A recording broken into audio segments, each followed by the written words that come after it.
آج کی بابرکت شب نور، شب برات کے نام سے معروف اور مشہور ہے۔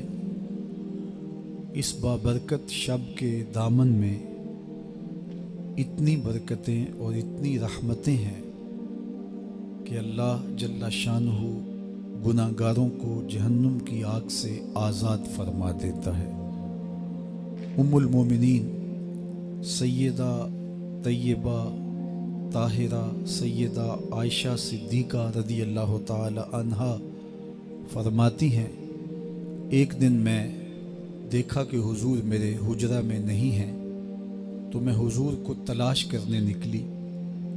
جنت البقیع میں آسمان کی طرف سر اٹھائے حضور اللہ سے التجائیں کر رہے تھے۔ مجھے دیکھا تو ارشاد فرمایا، عائشہ کیا تم نے یہ سمجھا کہ اللہ کا رسول تم سے زیادتی کرے گا؟ فرماتی ہیں میں نے عرض کی، یا رسول اللہ صلی اللہ علیہ وسلم، میں یہ سمجھا شاید آپ کسی زوجہ محترمہ کے حجرہ میں تشریف لے گئے ہیں۔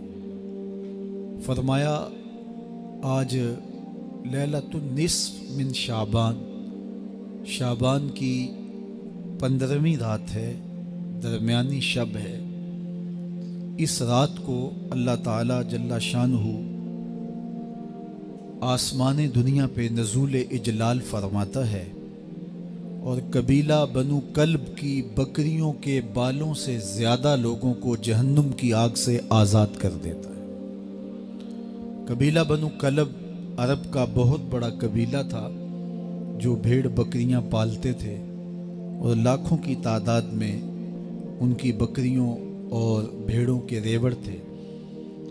تو اس قبیلے کی بکریوں کے بالوں سے بھی زیادہ گناہ گاروں کو جہنم کی آگ سے آزاد کر دیا جاتا ہے۔ تو یہ وہ بابرکت شب رحمت ہے، شب نور ہے، جس کے دامن میں اتنی برکتیں ہیں کہ کوئی محروم نہیں رہتا۔ صرف وہ بد نصیب لوگ جو شرک میں مبتلا ہیں، جو سخت کینہ پرور ہیں، جو قطع رحمی کرتے ہیں، قاتل ہیں، عادی شرابی یا بدکار ہیں، انہیں اس مبارک رات میں محروم رکھا جاتا ہے، ورنہ اللہ کی رحمتوں کا عموم اس بابرکت راتوں میں اس قدر ہوتا ہے کہ کوئی گناہ گار جو اس کے حضور ہاتھ دعا کے لیے اٹھاتا ہے اور اپنا دامن پھیلا کے اس کی رحمتیں مانگتا ہے، اسے محروم نہیں رکھا جاتا، بلکہ اللہ سب گناہ گاروں کو جہنم کی آگ سے آزاد کر دیتا ہے۔ ایک روایت میں آتا ہے کہ اللہ لیلۃ النصف من شعبان، شعبان کی 15ویں رات کو آسمان دنیا پہ اپنی رحمتوں سے جلوہ گر ہوتا ہے اور فرماتا ہے کوئی رزق مانگنے والا، میں اس کی جھولیاں بھر دوں، ہے کوئی مغفرت طلب کرنے والا، میں اس کے گناہ معاف کر دوں، ہے کوئی مجھ سے عافیت مانگنے والا، میں اس کو عافیتوں سے نواز دوں، ہے کوئی فلاں چیز مانگنے والا، ہے کوئی فلاں چیز مانگنے والا۔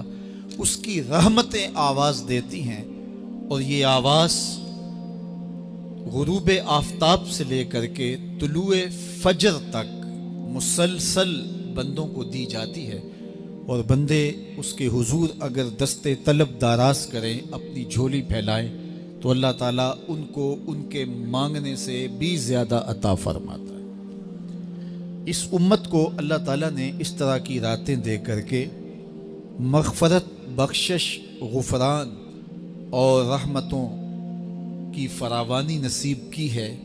میرے حضور نے ارشاد فرمایا، ایک شخص صبح سے لے کے ظہر تک مزدوری کرتا ہے، اس کو ایک قیراط ملتا ہے۔ ایک ظہر سے لے کر عصر تک مزدوری کرتا ہے، اس کا وقت تھوڑا ہے لیکن اس کو بھی ایک قیراط ملتا ہے۔ اور تیسرا شخص عصر سے لے کر مغرب تک مزدوری کرتا ہے، اس کو 2 قیراط ملتے ہیں، جبکہ اس کا وقت دونوں سے کم ہے۔ فرمایا پہلی مثال یہود کی ہے، دوسری مثال نصارہ کی ہے، اور تیسری مثال میری امت کی ہے کہ اس کو تھوڑے عمل پر زیادہ ثواب دیا جاتا ہے۔ تو یہود اور نصارہ نے اس پہ برا منایا تو حضور علیہ السلام نے فرمایا کہ اللہ نے ان کے اجر میں تو کمی نہیں کی، لیکن مسلمانوں کو زیادہ اجر دے دیا، تو یہ اس کی کرم نوازی ہے۔ تو یہ تھوڑے وقت کی عبادتیں اور چند راتوں کی بیداری اور مخصوص اوقات میں اللہ کے حضور عبادت و ریاضت ایک گناہگار کو کہاں سے کہاں تک پہنچا دیتی ہے، اس کے گناہوں کی معافی کا ذریعہ بھی بنتی ہے اور درجات کی بلندی کا سبب بھی۔ دیکھیے لیلۃ القدر ایک رات 1000 مہینے کی عبادتوں سے بہتر قرار پاتی ہے۔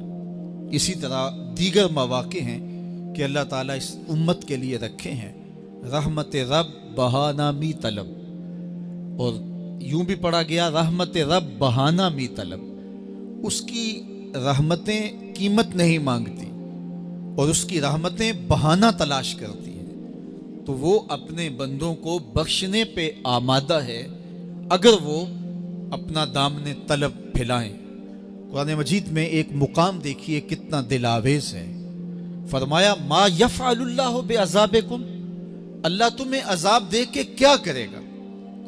اس کی یہ چاہت نہیں ہے کہ تمہیں عذاب میں مبتلا کرے، اس کی چاہت یہ ہے کہ تم اس کی چوکھٹ پہ آؤ، جھولی پھیلاؤ، اس سے خیرات اور رحمت مانگو، اور وہ تمہارے ماضی کے سارے گناہ معاف کر کے، ساری غلطیاں معاف کر کے تمہیں اپنی رحمتوں سے مالا مال فرما دے۔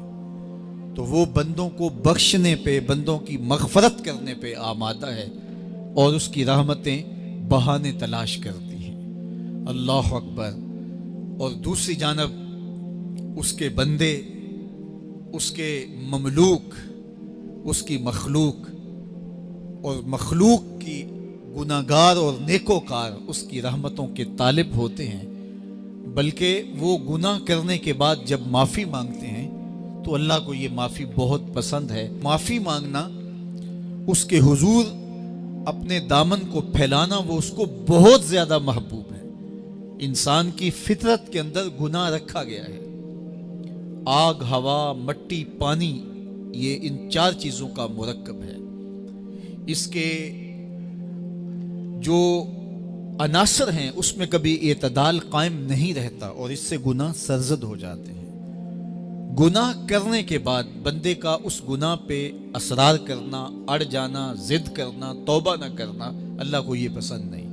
لیکن اگر اس سے گناہ سرزد ہو جائے تو پھر وہ توبہ کر لے تو اللہ کو یہ بہت زیادہ پسند ہے۔ جو اس سے ہو سکے نیکی وہ اللہ کے حضور پیش کرے، لیکن اس کے اندر جو شر رکھی گئی ہے، اس کے اندر جو قوتیں گناہ کی رکھی گئی ہیں، اس سے اگر اس سے گناہ سرزد ہو جائے تو پھر وہ اللہ سے توبہ کرے، اللہ کی طرف رجوع کرے، تو اللہ اس کی توبہ کو نہ صرف قبول کرتا ہے بلکہ اس کے گناہوں کو معاف کرتا ہے اور گناہوں کو بدل کے نیکیوں میں تبدیل کر دیتا ہے۔ جب گناہ نیکیوں میں تبدیل ہو گئے تو جتنا بڑا گناہ گار تھا اتنا بڑا نیکوکار ہو گیا۔ حضرت سیدنا عمر رضی اللہ تعالیٰ عنہ بازار میں جا رہے تھے تو ایک شرابی نے ہاتھ میں بوتل پکڑی تھی شراب کی، تو حضرت عمر ہاتھ میں درہ رکھتے تھے اور آپ کا جاہ و جلال دیتنیت ہوتا، تو جو ہی حضرت عمر رضی اللہ تعالیٰ عنہ کو اس نے دیکھا تو ڈر گیا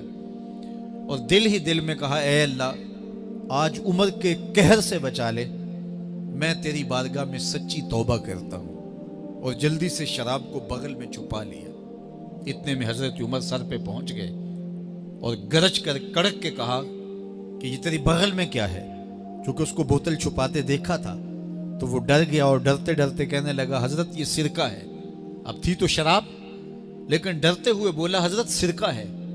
تو حضرت عمر نے کہا، نکال۔ جب نکالا تو شراب نہیں تھی، واقعی سرکہ بن چکا تھا۔ تو جب اللہ کے حضور کوئی توبہ کرتا ہے، اللہ اس کے گناہوں کو بدل کے نیکیوں میں تبدیل کر دیتا ہے۔ حدیث پاک میں آتا ہے کہ قیامت کے دن اللہ ایک شخص کو کہے گا کہ اپنا نامہ اعمال پڑھ، تو وہ نامہ اعمال پڑھنے لگ جائے گا۔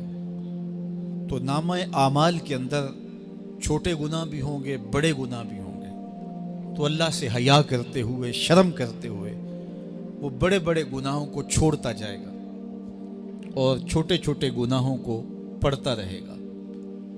جب وہ سارے گناہ پڑھ چکے گا اور کتاب ختم ہوگی تو اللہ تعالیٰ اسے فرمائے گا، میرے بندے تو نے یہ جتنے گناہ پڑھے ہیں میں نے سب کو بدل کے نیکیوں میں تبدیل کر دیا۔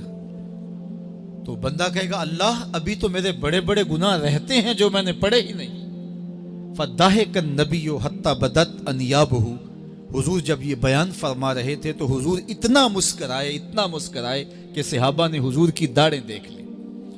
تو پہلے وہ بڑے بڑے گناہ چھوڑے جا رہا تھا، لیکن جب اللہ فرمائے گا کہ میں تیرے گناہوں کو بدل کے نیکیوں میں تبدیل کر دیا، تو وہ کہے گا ابھی تو بڑے بڑے گناہ رہتے جو میں نے ابھی پڑھے ہی نہیں۔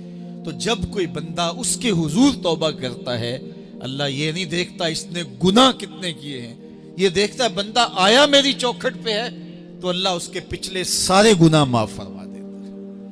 اللہ اکبر۔ میرے اور آپ کے آقا و مولا نے اللہ کے حضور توبہ کرنے اور اس پر اللہ کی خوشی اور اللہ کی خوشنودی کا ذکر کرتے ہوئے ایک مثال بیان فرمائی کہ ایک شخص صحرا میں سفر کر رہا تھا، تو وہ ایک درخت کے نیچے دوپہر کاٹنے کے لیے، سستانے کے لیے رک گیا اور درخت کے ساتھ اپنے اونٹ کو باندھ دیا اور خود لیٹ گیا تاکہ دوپہر کاٹ لوں۔ تھوڑی دیر کے بعد جب اس کی آنکھ کھلی تو اس نے کیا دیکھا کہ اونٹ ماں ساز و سامان کے ساتھ غائب ہے۔ اب صحرا میں اونٹ کا گم ہو جانا گویا زندگی چلے جانے کے مترادف ہے۔ تو اس نے دائیں بائیں بھاگ دوڑ کے دیکھا کہ کہیں اونٹ کا نشان مل جائے، لیکن اونٹ کا نشان نہیں ملا۔ تا حد نظر کوئی انسانی آبادی نہیں۔ وہ بھاگا اور تھک ہار کے دوبارہ اسی درخت کے نیچے بیٹھ گیا اور پیاس سے ہلکان ہوا جا رہا تھا اور درخت کے ساتھ ٹیک لگا کے لیٹ گیا اور موت کا انتظار کرنے لگا۔ جن لوگوں نے صحرا کا سفر کیا ہے ان کو اس بات کا اندازہ ہوگا کہ کئی 100 میل تک انسانی آبادی ہی نہیں، اب نہ کچھ کھانے کے لیے بچا نہ کچھ پینے کے لیے بچا، اونٹ بھی غائب ہو گیا، توشا بھی ساتھ ہی چلا گیا۔ تو اب ظاہر ہے سیدھی موت ہی نظر آ رہی ہے، تو وہ اس درخت کے ساتھ ٹیک لگا کے بیٹھ جاتا ہے اور موت کا منتظر ہوتا ہے۔ تھوڑی دیر کے بعد پھر اس کی دوبارہ آنکھ لگ جاتی ہے۔ جب دوبارہ آنکھ لگتی ہے تو تھوڑی دیر بعد پھر آنکھ کھلتی ہے۔ جب دوبارہ آنکھ کھلتی ہے تو دیکھتا ہے کہ اونٹ جو گما تھا ماں ساز و سامان کے اس کے پاس کھڑا ہے۔ تو صحرا میں اس حالت میں اونٹ کا مل جانا زندگی مل جانے کے مترادف ہے۔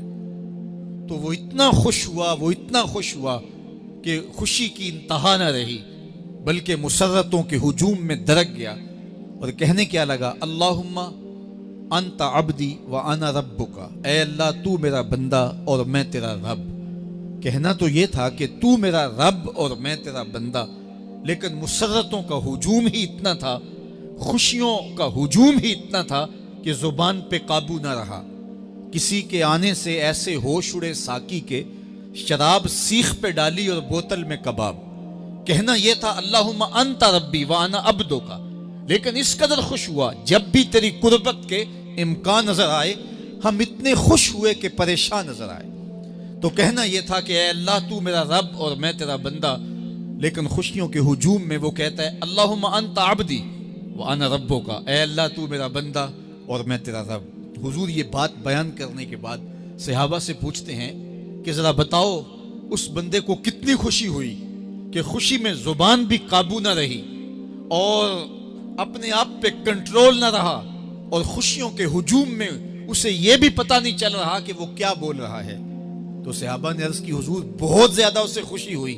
تو میرے حضور نے یہ بات کرنے کے بعد ارشاد فرمایا، جس طرح اس کو گما ہوا اونٹ ملا اور اس کی خوشی کی انتہا نہ رہی، تو فرمایا جب کوئی شخص توبہ کرتا ہے اور اللہ کے حضور پلٹ کے آتا ہے، گناہوں سے معافی مانگ کے اس کی دہلیز پہ آتا ہے، میرے حضور نے فرمایا اللہ اس سے بھی زیادہ خوش ہوتا ہے کہ میرا بندہ میری چوکھٹ پہ آ گیا۔ تو وہ یہ چاہتا نہیں کہ اپنے بندوں کو عذاب دوں، وہ خود آگ میں چھلانگے لگائے تو اس کی مرضی، اگر گناہ سرزد بھی ہو گیا ہے تو کوئی بات نہیں، معافی